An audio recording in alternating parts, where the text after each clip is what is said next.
Good afternoon, students.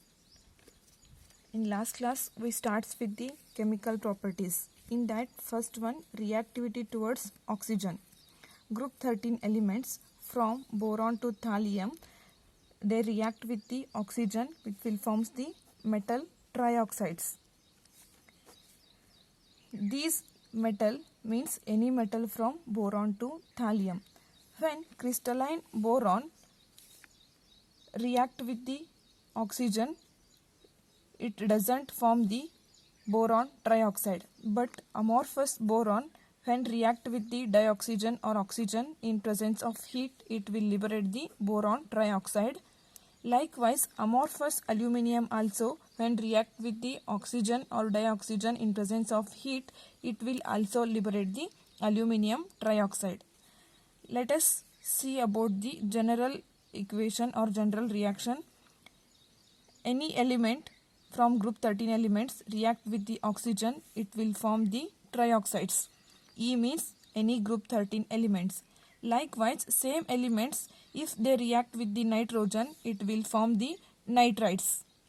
When first element of group 13 element, boron, react with the dioxygen, it will form the boron trioxide. Boron, when react with the nitrogen, it will form the boron nitride. Aluminium, when react with the oxygen in presence of heat, it will liberate aluminium trioxide. Gallium, when react with the dioxygen in presence of heat, it will liberate the gallium trioxide. Likewise, indium, react with the dioxygen in presence of heat, it will liberate the indium trioxide. When thallium also react with the dioxygen, it will in presence of heat, it will also liberate the thallium trioxide. As we down the group from boron to thallium, reactivity with oxygen will be goes on increases, and liberated boron trioxide is acidic in nature, and aluminium as well as gallium, they are called as amphoteric because they dissolve both acid as well as base. Therefore, these elements are called as amphoteric in nature.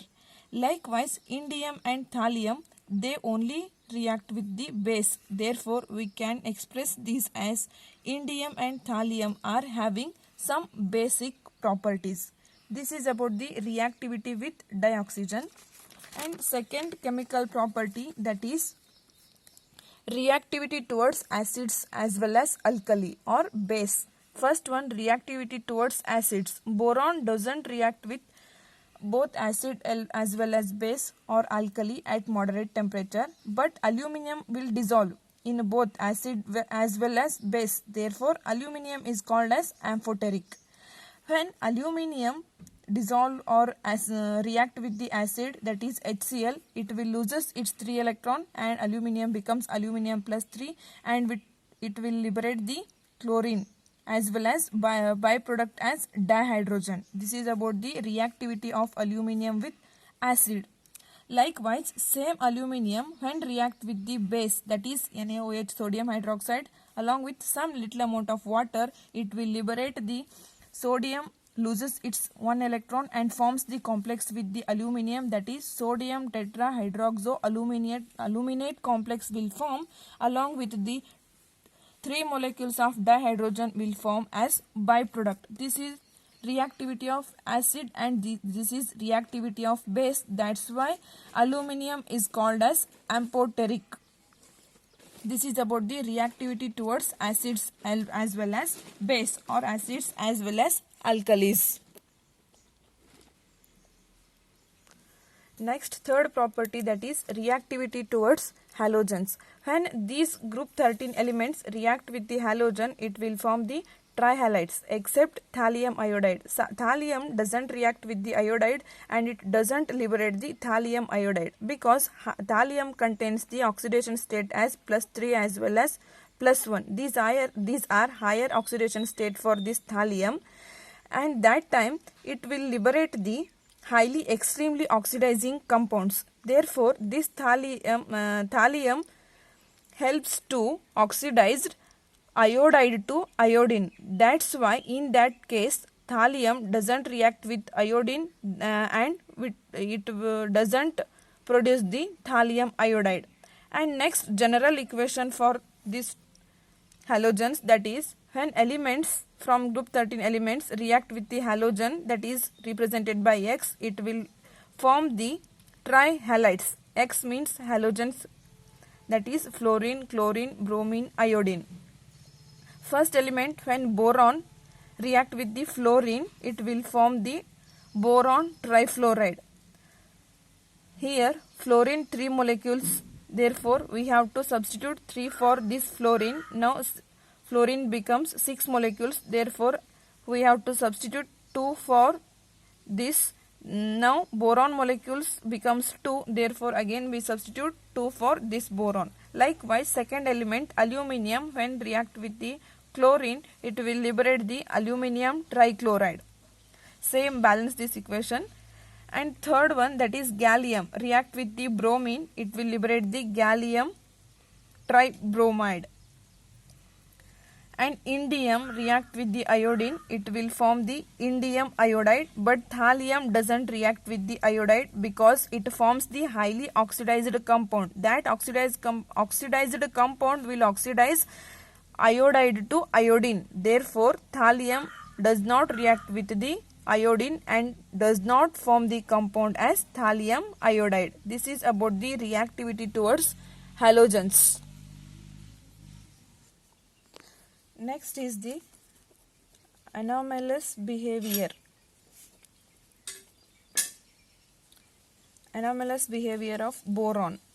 Boron shows anomalous behavior because of large size and unusual melting point property and small ionization enthalpy. Due to some reasons, boron shows the anomalous behavior, and this is the first member of group 13 elements. To show the anomalous behavior, there are some reasons. That is, first one, boron is a hard element and it has high melting as well as boiling point, and boron forms the covalent compounds, but other compounds of group 13 elements, they form the ionic as well as covalent type of compounds. Boron oxide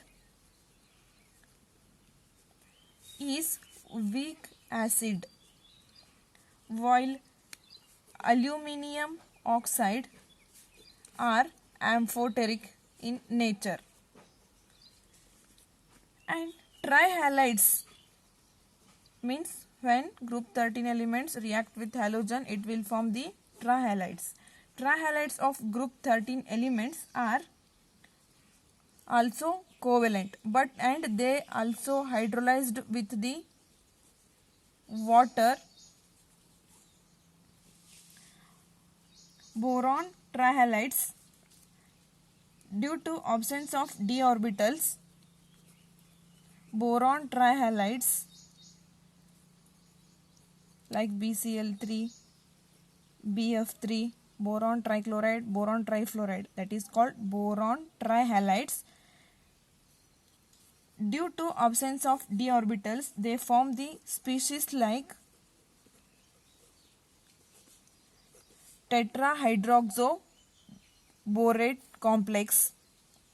Likewise, tetrahydroxoborate complexes are formed by the trihalides of borates in absence of the d orbitals. If other trihalides, they also form the species like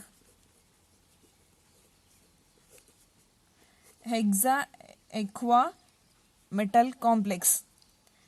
Other halides other than boron, they will form the hexaaqua metal complex. And trihalides of group 13 elements, they are electron deficient. Therefore, they will try to attract the electron from alcohol as well as ammonia to follow the octet rule configuration. And aluminum trihalides and trihalides of any other elements attain octet rule configuration by forming the bridged dimers. Dimers ಅಂತ ನಾ ಒಂದು structure ಬರ್ದಿದ್ನಿ last video ಒಳಗೆ. That is boron trichloride. It will abstract the electron or a lone pair of electron from this nitrogen from ammonia to follow the octet rule configuration. That time it will form the tetrahedral structure. Likewise, aluminum trichloride, it will form the dimer with certain bond angle as well as bond length. It will also form the tetrahedral structures.